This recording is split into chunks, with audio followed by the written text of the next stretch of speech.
first of all, let me just say congratulations to the class of 2023. Congratulations to your families, to your friends, to your teachers, and all those that have supported you throughout your studies. You have completed a very important step in your education, and you should be very proud of yourselves. You have done most of your studies during a time of an unprecedented pandemic, and while the public health emergency ended last month, COVID-19 is far from over and will continue to impact us going forward regardless of what you do.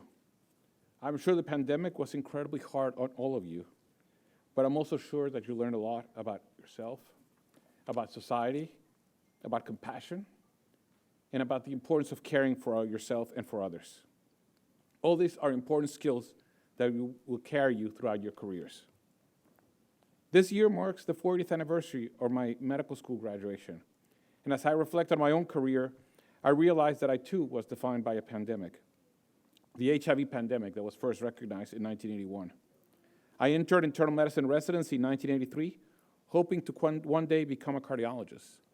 At the same time, however, a new epidemic, AIDS, was being described at the Center for Disease Control and Prevention, right next to where I was doing my residency. My interest and fascination with the human immunodeficiency virus made me change my mind, and as a result, I decided to pursue infectious disease as a career. In looking back, two things were critically important in helping me make that decision. The first was the excitement of getting involved in a new epidemic that was killing many of my own age. The second was influential mentors who provided me advice, guidance, opportunities, and friendship. So my advice to all of you is continue seeking mentors throughout your career. We will all need them all the time. As I think of your future as health professionals, I think that not just COVID-19, but several epidemics and pandemics will impact you, regardless of what you end up doing. And while this is not a comprehensive list, this is my list of those that worry me the most, besides a new pandemic, of course, of influenza in the near future. The first is the epidemic of gun violence that has engulfed America. Gun violence is now the leading cause of premature death in the US. Guns kill more than 39,000 people and cause 85,000 injuries each year.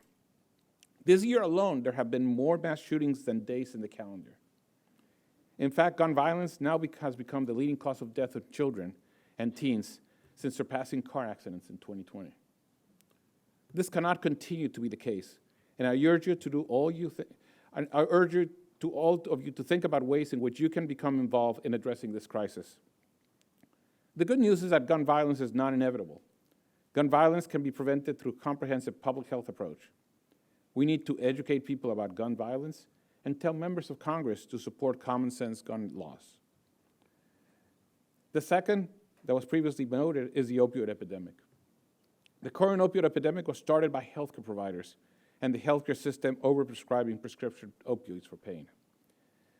The substance use epidemic that we now confront is much larger than the opioid epidemic, and over 100,000 persons in the US died from drug overdose in 2021. This is a 50% increase from 2019, the year before the COVID-19 pandemic. Your role will be also critical here.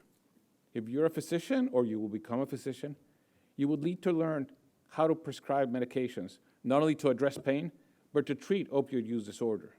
In addition, all of you would likely need to learn how to screen for substance use, and all of you are needed to help stop the stigma, discrimination that persons with substance use disorder suffer in our society. Finally, there is the epidemic of misinformation that has become the most serious threat to public health.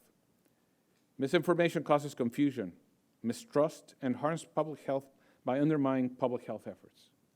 As individuals and as members of the community, and especially as healthcare professionals, there's a lot we can do to combat misinformation. Learn how to identify trusted sources and avoid sharing health misinformation.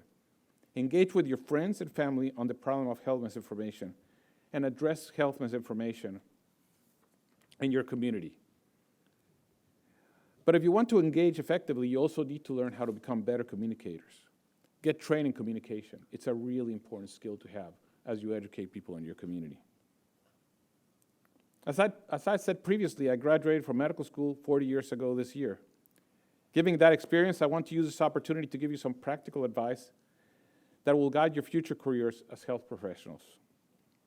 I'm sure that over the years you have received a lot of advice, most of which I'm sure you will not remember. So I thought today I would offer you one additional piece, but one that is very easy to keep in mind. My advice is stay hip. That's it, H-I-P, hip.